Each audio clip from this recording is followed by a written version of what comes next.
પ્રકરણ 11 દૂર શું નજીક શું? વિદ્યાર્થી મિત્રો, ઉમાશંકર જોશી ગુજરાતી સાહિત્યના જાણીતા કવિ અને લેખક હતા. ઉમાશંકર જેઠાલાલ જોશીનો જન્મ અરવલ્લી જિલ્લાના ભિલોડા પાસેના બામણા ગામે થયો હતો, જેમને ભારતીય અને ખાસ કરીને ગુજરાતી સાહિત્યમાં તેમના ઉત્કૃષ્ટ યોગદાન બદલ 1969માં જ્ઞાનપીઠ પુરસ્કારથી સન્માનિત કરવામાં આવ્યા હતા. તેમણે કવિતા, વાર્તા, નવલકથા, નાટક, વિવેચન, અનુવાદ એમ સાહિત્યના અનેક સ્વરૂપોમાં ખેડાણ કર્યું હતું. નિશીથ, વિશ્વશાંતિ, પારકા જણિયા, હવેલી અને વિસામો એમના જાણીતા પુસ્તકો છે. જીવનમાં સફરના પણ કેટલાક પ્રકાર હોય છે. આપણે બધાએ અનેક રંગો, પડકારો, સુખ દુઃખમાંથી પસાર થવું પડે છે.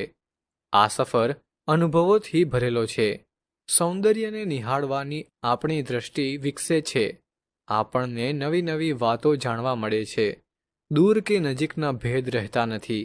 એને માટે તો સફરનો આનંદ જ મુખ્ય છે. એવો ભાવ આ ગીતમાં રજૂ થયો છે. તો ચાલો મિત્રો, આપણે સફરનું આ સરસ મજાનું ગીત સાંભળીએ.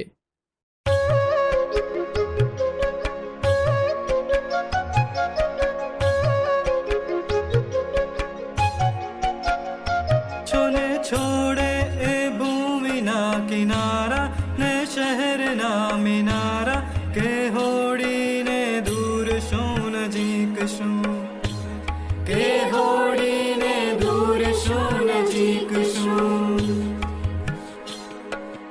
એક વાર સઢ ભર્યા ફૂલ્યા લેવાયરા ખુલ્યા, કે હોડીને દૂર શું નજીક શું, કે હોડીને દૂર શું નજીક શું.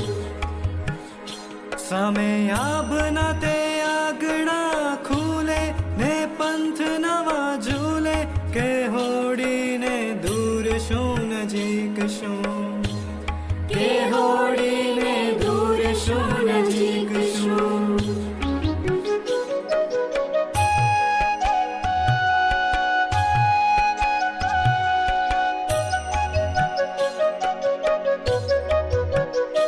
તેના પહોળા પાલવ દૂર ફરકે ને ઝીણું ઝીણું મરકે, કે હોડીને દૂર શું નજીક શું, કે હોડીને દૂર શું નજીક શું.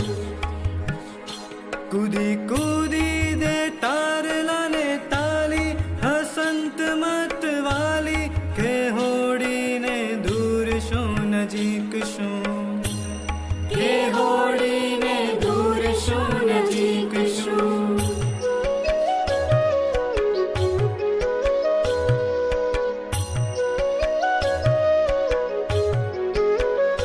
કદી ઝંઝાને વીંઝણે રમતી તૂફાને બમમતી, કે હોડીને દૂર શું નજીક શું, કે હોડીને દૂર શું નજીક શું.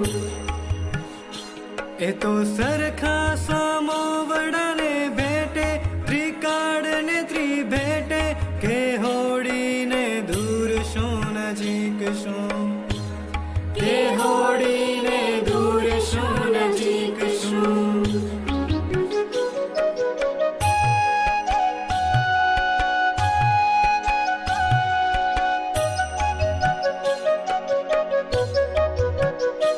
આજ બીજ કલા દેખીને ઉપડી પૂનમ એની ઢુકડી, કે હોડીને દૂર શું નજીક શું, કે હોડીને દૂર શું નજીક શું.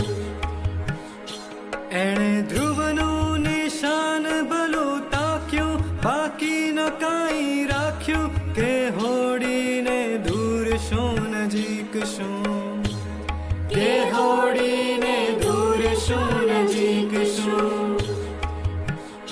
છોને છોડે એ શહેરના મિનારા ને ભૂમિના કિનારા, કે હોડીને દૂર શું નજીક શું, કે હોડીને દૂર શું નજીક શું.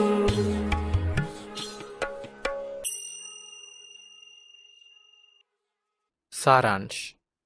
આ ગીતમાં એક અજબ આશાવાદ વ્યક્ત થયો છે.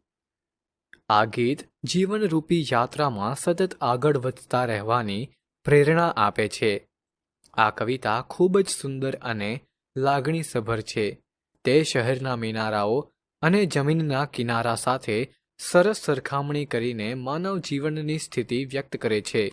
તે એક માર્ગદર્શક તરીકે વિચાર પ્રેરક અનુભવ પ્રદાન કરે છે કે સ્થાનિક જીવનના મુદ્દાઓ અને સમસ્યાઓ કંઈક અંશે સમાન હોઈ શકે છે અને તે સ્થાનિક સંસ્કૃતિ અને વાતચીતના મૂળ સ્થાનોના આકર્ષણની જાહેરાત કરે છે. સામાન્ય ભાષામાં આ કવિતા મનને તેની નજીક અને દૂરની અવગણના કરવાની પ્રેરણા આપી શકે છે.